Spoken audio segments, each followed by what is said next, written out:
আপনি কোন অবস্থায় আছেন, এই মুহূর্তে আপনার কোন গ্রহটি শুভ অথবা কোন গ্রহটি অশুভ, আমি আপনাকে কিছু লক্ষণ বলবো। এই লক্ষণ শুনে আপনি নিজেই বিচার করতে পারবেন যে এই মুহূর্তে আপনার কোন গ্রহটি শুভ অথবা অশুভ অবস্থায় আছে। আপনার রবি যদি শুভ অবস্থায় থেকে থাকে তাহলে আপনার আত্মবিশ্বাস বাড়বে, আপনার মধ্যে নেতৃত্ব দানের ক্ষমতা বাড়বে এবং সমাজের সবাই আপনাকে ডাকবে এবং আপনার পরামর্শ নেবে।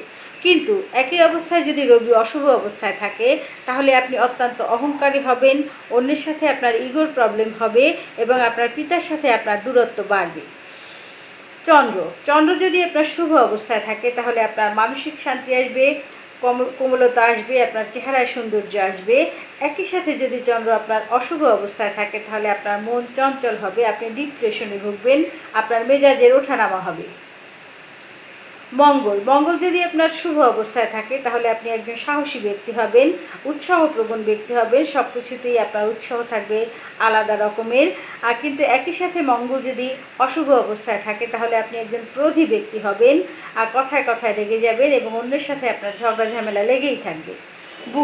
বুধ যদি আপনার শুভ অবস্থায় থাকে তাহলে আপনি তীক্ষ্ণ বুদ্ধিসম্পন্ন একজন মানুষ হবেন, যুক্তিবাদী এবং তার্কিক একজন মানুষ হবেন এবং সকলের পছন্দের একজন ব্যক্তি হবেন। যদি আপনার বুধ অশুভ অবস্থায় থাকে আপনি গণিতে দুর্বল হবেন, আপনার বিভ্রান্তি আসবে, আপনি মিথ্যে কথা বলবেন। যদি আপনার শুক্র ভালো অবস্থানে থাকে তাহলে প্রেম, শিল্পকলা ইত্যাদি বিষয়ে আপনার পারদর্শিতা থাকবে, আপনাকে সবাই পছন্দ করবে, আপনি হাসিখুশি একজন মানুষ হবেন, আপনার চেহারা এক ধরনের আলাদা সৌন্দর্য থাকবে। কিন্তু একই সাথে যদি শুক্র আপনার অশুভ অবস্থানে থাকে তাহলে আপনার ভোগবিলাসের প্রতি অত্যন্ত লোভী হবেন এবং আপনার আলস্য আসবে এবং আপনার যৌন সম্পর্কিত অসুখ বিসুখ থাকার কথা থাকবে। বৃহস্পতি গ্রহ যদি আপনার ভালো থাকে তাহলে আপনি জ্ঞান পিপাসু একজন ব্যক্তি হবেন, ধার্মিক ব্যক্তি হবেন, গুরুজনের প্রতি আপনার শ্রদ্ধা থাকবে। কিন্তু এই বৃহস্পতি যদি খারাপ অবস্থানে থাকে তাহলে আপনার অন্ধবিশ্বাস আসবে, আপনি অন্যকে অযথাই অন্ধভাবে বিশ্বাস করবেন, যুক্তিতর্ক বিচার করবেন না এবং আপনার মধ্যে আলস্য কাজ করবে।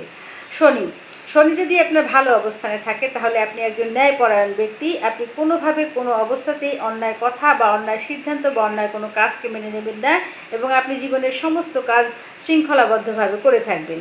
কিন্তু এই শনি যদি খারাপ অবস্থানে থাকে তাহলে আপনার মধ্যে বিলম্ব আসবে, হতাশা আসবে, আপনার হওয়া কাজ হবে না, আপনার কর্মে এবং ব্যক্তি জীবনে স্টেবিলিটি অভাব থাকবে।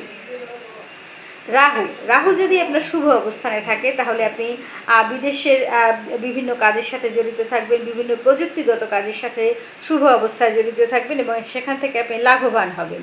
কিন্তু রাহু যদি অশুভ অবস্থানে থাকে তাহলে আপনি বিভ্রমের মধ্যে থাকবেন, লোভ থাকবে, নেশার প্রতি আপনার আকর্ষণ থাকবে।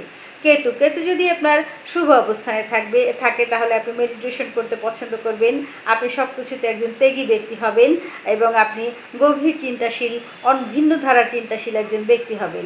কিন্তু এই কেতু যদি অশুভ অবস্থানে থাকে তাহলে আপনাকে একাকিত্ব দেবে, অস্পষ্ট চিন্তা দেবে, উচ্চতা থেকে ভয় দেবে এবং নানা রকম বাধা বিপত্তি দেবে।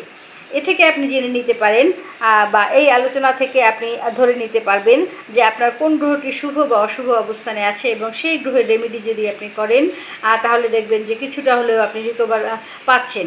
এবং বিভিন্ন গ্রহজাগতিক রেমেডি সম্পর্কে আমি আমার ওয়েবসাইটে লিখে থাকি, যদি সময় পান আমার পেজের নাম নিজেকে ভালো রাখি, আমার পেজটি একটু ভিজিট করে আসবেন। ধন্যবাদ সকলকে।